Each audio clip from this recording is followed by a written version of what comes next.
So John Crump is an Ammoland author, podcaster, and a Second Amendment activist. Get to know John and what he's been up to next. But first, do you know Leo Hamill just doesn't sell jewelry? They also buy your jewelry. Leo Hamill will buy your jewelry, diamonds, gold, silver, flatware, coins, Swiss watch for the best possible price and pay you on the spot. They'll even buy them broken. Here's an idea. Why not sell the jewelry or watch that you're not wearing and then buy a gun that you can go shoot? When you sell to Leo Hamill, not only will you get the best deal, you'll also be supporting the Second Amendment amendment. Support the companies that support the 2A. Call 619-299-1500, or you can visit their website at leohamill.com to find the jewelry buying location near you. Always get awesome service at Leo's, 619-299-1500. Would you like to introduce Mr. Crump?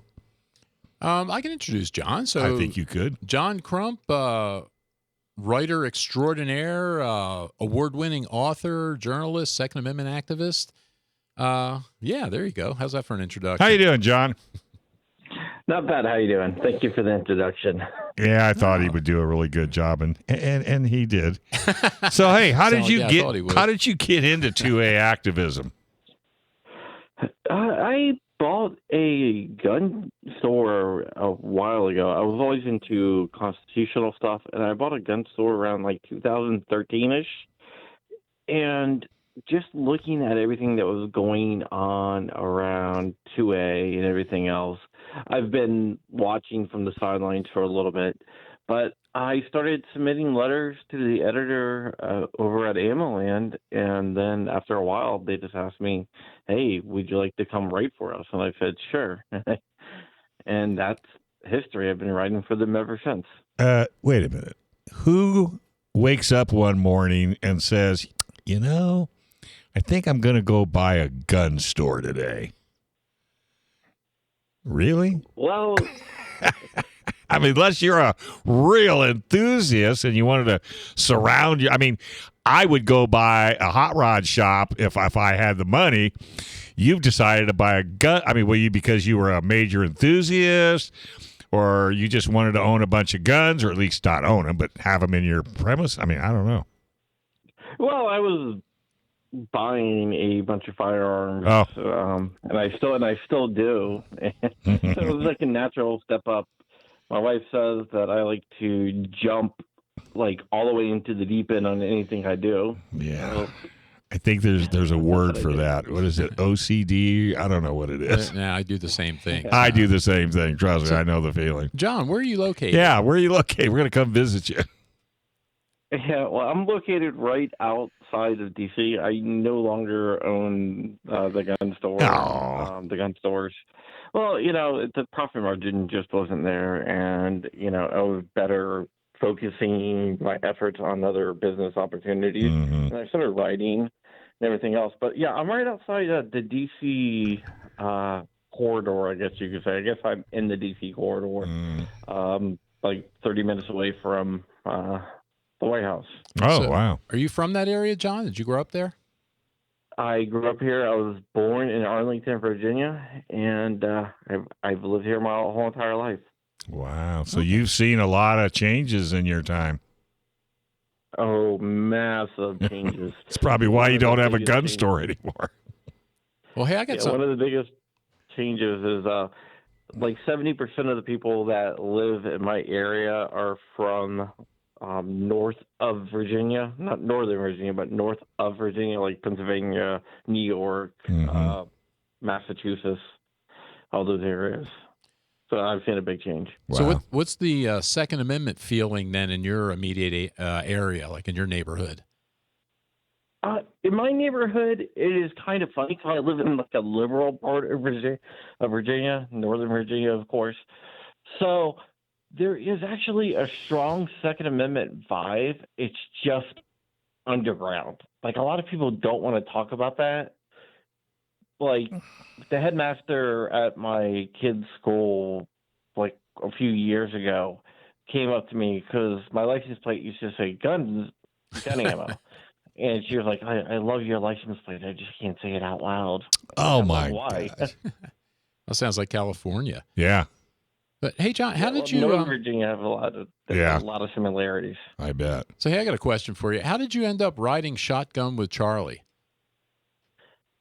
He sent me a message one day saying, I'm going to be in the D.C. area. Would you mind if I stop by? And I said, yeah, sure. Come on by. So did you guys know each other? And we did. Did you know him before that?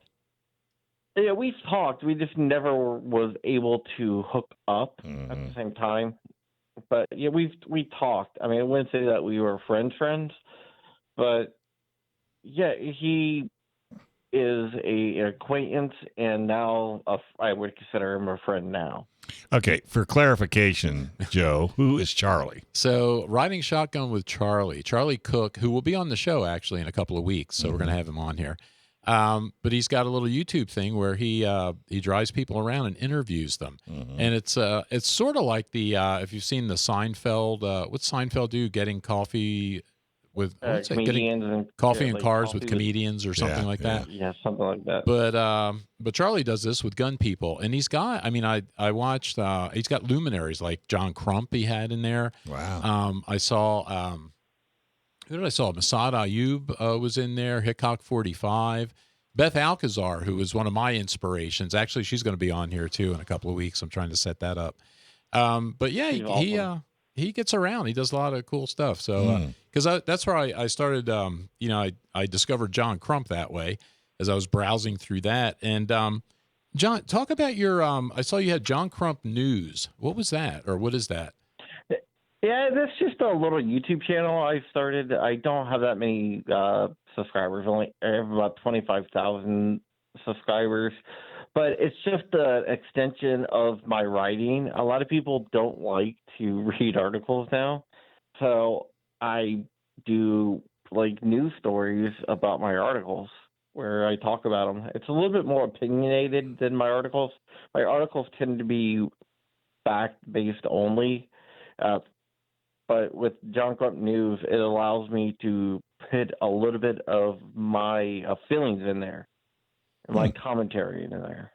Okay, because you were spreading out a little bit. Because I was looking at your book, Speaking with Giants, and that sounded pretty much like you're playing off of that thing as well, right? Because you do you said you did a lot of interview type stuff with Ammoland for the things that you're writing. I do a lot of interview stuff with Ammoland. I also have a podcast at John Crump Live on YouTube, also John Crump Live on all like podcast platforms, where I talk to people and interview people from like all around the gun world and beyond the gun world. You might have a senator on or a congressman one day, and then the next day you will have someone from a TV show on. So it's all over the place, and it's more of a conversation than an interview. But yeah, because I like to learn about people, because every time you learn about someone, you learn about yourself. Yeah, isn't that the truth? Yeah, you're absolutely right. I know I myself personally do 6 hours of radio every Sunday, and it's the most informational and educational 6 hours I ever spend on a day. So you took that stuff and then you put it together and put it all into a book. Is that what Speaking with Giants is? Yeah. I took it all, put it all together in a book, and I used the money to donate to a child with cancer. Oh, outstanding! I didn't profit on it. I still don't profit on it. Like anything I make on that, I pass along to like cancer-based charities, children-based cancer charities. Yeah, you're a good person, man. That's awesome. So outstanding. So along those lines too, you do Fireside Chats with John Crump? Yeah, that's now John Crump Live, which morphed from Fireside Chats to John Crump Live. And yeah, I just renamed it because the channel, it was almost John Crump Live, so people just kept on calling it John Crump Live. So I was like, okay, well, I'll just change the name. Well, and a lot of people don't realize about the Fireside thing that, there was a president back in the day that used to do that on a regular basis. Yeah. The Franklin Right. Roosevelt. All us old people know that, but the young ones don't. So you're probably you're probably smart to go the direction you went with that. So Yeah.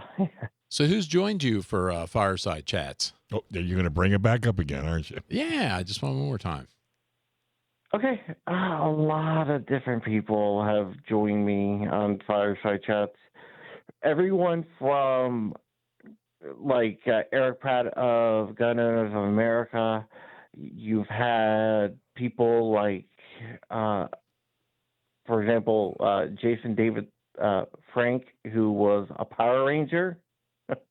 He's been on there.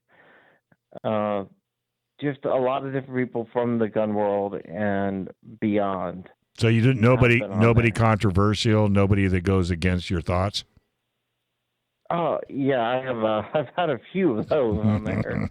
I've had a couple Democrats on there. I've had like the head of NAGR, which I totally disagree with on tons of stuff on there, and a bunch of different people that I don't agree with. But I feel that by discussing stuff, it's good. I had Ahmed Brown, which is an anti-gun politician out of Pennsylvania, on there, and that was a kind of explosive interview there. Had a firearms instructor out of Texas that was against constitutional carry, which I'm totally for constitutional carry. Sure. Had them on there, so yes, I've had a lot of different people that I don't agree with. Sounds like you had a fun. Well, that's what makes your site as popular as it is. I'm sure instead of being one-sided, you allow both sides to come on, and whether you agree or disagree, it allows the viewer to make a decision. John, can you hang with us? Sure. PRMI Mortgage, primeres.com/Alpine. Hey, are you in the military? You looking for help with a VA loan? Or maybe you're just looking to buy, refi, or even considering a reverse mortgage. Call our local mortgage guy that you can trust. Call Chris Wiley at PRMI Mortgage. For nearly 25 years, Chris has been helping local San Diegans with all their mortgage needs. Call Chris Wiley at 619-722-1303 or primeres.com/Alpine. All right, let's go back to John Crump. Joe, I'll let you take off with this one. Yeah, John, I wanted to ask you about, you wrote a piece about NBC News and the Pennsylvania Attorney General's office possibly committing multiple felonies. And that's hard to believe that a media station like that, a network news station, and a state attorney general's office might do that. But can you talk a little bit about your article and what's going on there? Yeah, it happens all the time, and that one caused some... I'm shocked. Yeah, but it actually happens all the time. If you look at NBC, they brought in 30-round magazines into D.C. before for a news piece where they held up on national TV and said this is a 30-round magazine, and their studio was in D.C., which makes them committing a felony in D.C. there. Yeah. And if you watch them do a lot of different things, they break felonies, like commit felonies. And one of the things you cannot do is you cannot have someone complete a P80 kit or make a 80% firearm for you. And that's what they did. They took it to the Attorney General's office, which completed the 2 kits and gave them back to NBC, which is illegal for NBC, and it's illegal for the Attorney General's office, because I double-checked with multiple attorneys. Like, we went through about 6 attorneys just to make sure I wasn't missing anything, because when I saw it, I was wondering if I was wrong about the law, but it was confirmed that the Attorney General is not exempt from federal law, and them completing kits for someone else is a felony. So were you able to Go get ahead. any comment from NBC News, anybody there, or from the Pennsylvania AG's office on that when you were researching it? No, no. Yeah. They said no comment, and if you noticed, NBC has since edited it to remove some of the parts. So pretty sure So have you ever seen they know anything? what's going on. Have you ever seen anything happen to those people when that kind of stuff goes on? No, I have not. I have not. There's been a lot of calls for different things that happen when news stations break the law or different politicians break the law. But if they are breaking the law in order to push an anti gun narrative, it seems like they usually get off scot free. We are pushing for something to happen. I know there are several politicians like Mastriato in Pennsylvania that wants to subpoena or use his power in the Pennsylvania legislature to look into what happened. There's been calls by the Second Amendment Foundation, Gun Owners of America, and multiple other groups to look into what happened and this news story. But usually it just goes away like a hard drive. I don't know. Yeah, Server. it depends on the side of the fence you're on, I guess. But the Yeah. I was I thought I saw something too in your article about the ATF and approaching Rob Pincus for something he was teaching in one of his classes. That was in your article, right? Does that sound familiar? Yes, they approached them and they wanted to make sure that he was not lending tools out to anyone to complete their firearms in the firearms class he was teaching. They were basically saying that everyone had to purchase their own tools. So that was kind of interesting that everyone had to purchase their own tools. And not only did the AG's office in Pennsylvania use their tools, but they actually did the work also. Yeah, so you can't use someone else's tools, and they can't help you until it reaches the stage of it being a firearm, and then they can help you once it reaches the stage of a firearm. Which also brings to the question: when does it reach the stage where it's a firearm? and yeah, that was my understanding of how the law is. So you can buy, say, an 80% kit or something like that, but you have to do any machining, any tooling, anything absolutely yourself to the That is point correct. to the Yeah, point to the where it point reaches becomes a firearm. where it reaches this mythical stage of being considered a firearm, and then after that somebody can help you. Yes, that is the way the ATF is interpreting everything. But there is a mythical stage, like you said, where it becomes a firearm and no one's really sure. And the ATF basically says, oh, well, we know it when we see it. It's like, but that doesn't help out. You know anyone that's actually doing it. Because what I consider a firearm might be different from what you consider a stage where it's a firearm. Yeah, and that's really I don't know, that falls into the same category of a lot of these laws. Just seem obviously there to help the public and make us all safer, because we get a lot of that in California. A lot of stuff is done for us to make us safer out here, to keep us safe. Yeah, that's what they like to tell people. But we just had I know we were talking about it a little bit earlier. We just had another grotesque law out here that was proposed that actually died in committee, where they were going to require they were proposing to require parents to report gun ownership to their children's schools. And this is going to be part of the enrollment form in the beginning, and report, how they stored guns, where they stored guns, all that kind of stuff. And, that's the kind of thing that usually would sail through out here. And it was interesting. Even, even the Democrat politicians didn't support that. It died in committee here in the Senate, which is very interesting. We were talking about that earlier, trying to, ascertain as why that could be, because that was just really unusual for out here. Think it'll come through in a different form, You think they'll make another run at it? Well, that's what I was thinking, because I just wrote an article about that this week, and I almost said it was dead for now.